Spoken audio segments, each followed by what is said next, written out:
Μαρκάνο κάνει μια τρίπλα με πολύ κίνδυνο, γυρίζει προς τα πίσω. Ο Ντεμπλάσης περνάει, γκολ ο Αστέρας Τρίπολης. Στο 22 ο Παύλο Ντεμπλάσης, προβάδισμα για τους γηπεδούχους. Από το κακό γύρισμα προς τα πίσω από τον Μαρκάνο. Την τρίπλα που έκανε ο στόπερ του Ολυμπιακού. Θέλησε να γυρίσει το Μέγερη, το εκμεταλλεύεται ο Ντεμπλάσης που διάβασε τη φάση. Παίρνει την μπάλα και σκοράρει το 1 το φετινό του γκολ. Τέλεση του Σάμαρη, πολλοί παίχτες, 1-1. Νομίζω ότι ο Βέργος είναι αυτός που έχει σκοράρει το πρώτο του γκολ με την είσοδό του στο γήπεδο στο 60. Να ο νεαρός στην τέταρτη συμμετοχή του φέτος πετυχαίνει το πρώτο του γκολ. Για τον Ντεμπλάσης πέρασε η μπάλα, κάνει καλό κοντρόλ ο Ντεμπλάσης.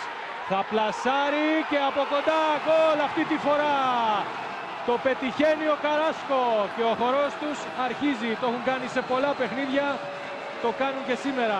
Χρυσή αλλαγή του Στάικου Βεργέτη, ο Καράσκο, ο οποίος νομίζω ότι πρόλαβε να κουμπίσει την μπάλα πριν περάσει την γραμμή. 2-1 ο Αστέρας στο τρίτο λεπτό των καθυστερήσεων.